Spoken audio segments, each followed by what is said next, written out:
वीर सावरकरांचे अनन्य साथी अनंत कांबळे त्यांची इथे फाशी दिली गेली होती.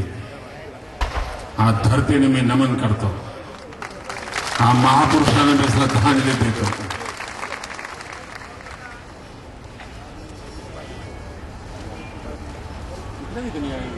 अभी चुनाव का ये पहला दिन है. मुश्किल से 5 घंटे बीते हैं और इतना बड़ा विराट जनसागर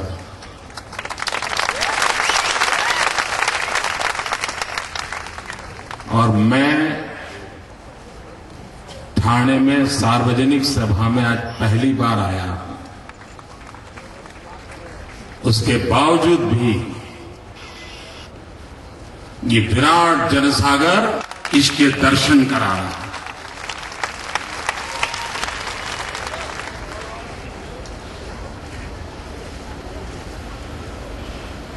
मित्रों, मैं आया, हमारे नितिन जी भी बता रहे हैं और गोपीनाथ जी भी बता रहे हैं कि शरद पवार ने ऐसा कहा, शरद पवार ने वैसा कहा, शरद पवार ने ये बोला, शरद पवार ने वो बोला.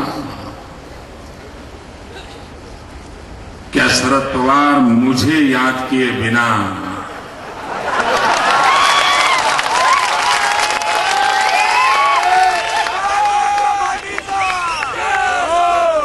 मित्र हिंदुस्तान का एक भी यूपीए के नेता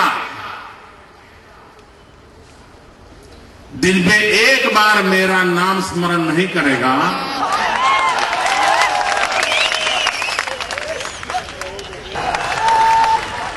इसलिए जो लोग चुनाव जीतना चाहते होंगे, खास करके मेरे यूपीए के मित्र, उनको दिन में एक बार मेरा नाम स्मरण करना ही पड़ेगा.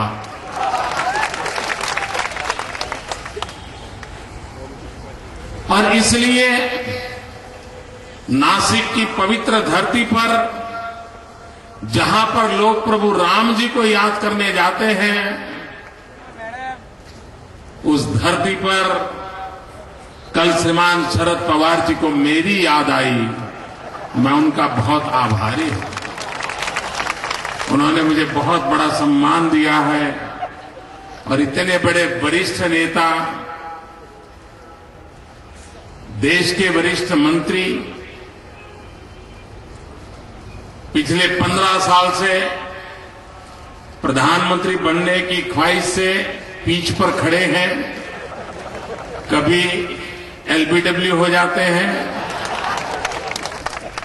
कभी नो बॉल उनको आउट कर देता है और कभी कभी तो सेल्फ आउट भी हो जाते हैं. फिर एक बार वो पैड करके पीछ पे खड़े हुए हैं. लेकिन मुझे नहीं पता है कि इस चुनाव में श्रीमान शरद पवार को पराजित करने के लिए एक भी बॉल डालने की जरूरत पड़ेगी. कह रहे थे कि महाराष्ट्र में गुजरात नहीं चाहिए. मैं जनता जनार्दन को पूछना चाहता हूं, क्या आप मानते हैं कि उनको गुजरात की प्रगति से डर लग रहा है? मुझे जरा तेजी से जवाब दीजिए. मॉडल को देख करके सारी कांग्रेसी सरकारें परेशान हो गई हैं. यही तो सच्चाई है दोस्तों.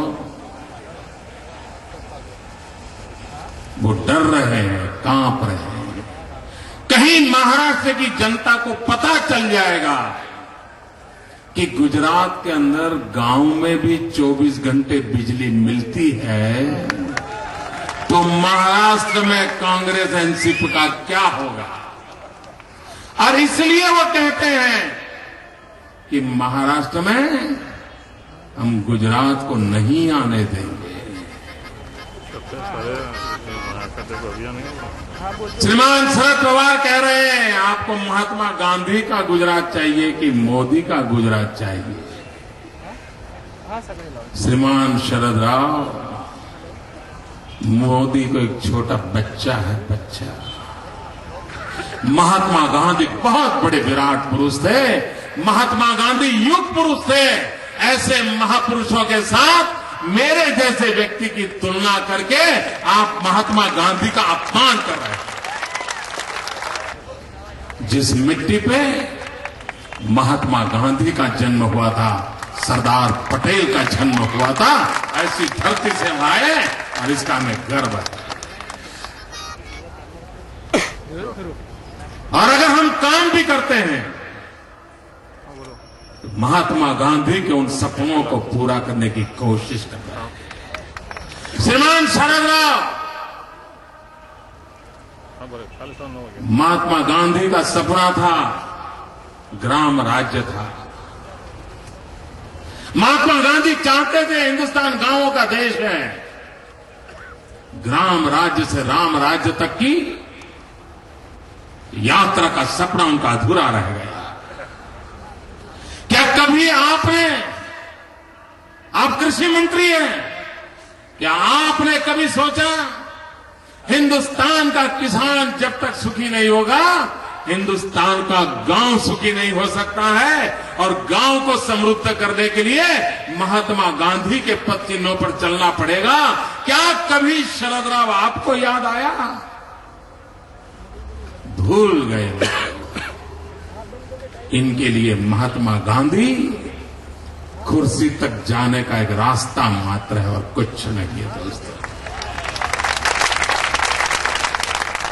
उन्होंने महात्मा गांधी को एक सड़क बना दिया है जो उनको सत्ता के गलियारों तक ले जाता है।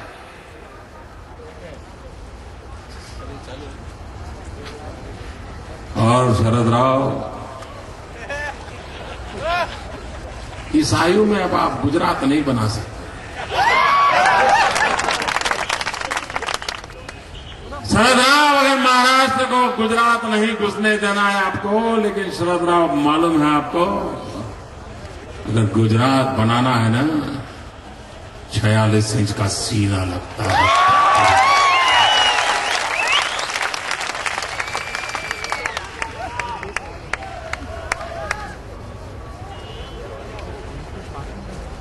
बॉल इधर, बैट उधर, विकेट उधर।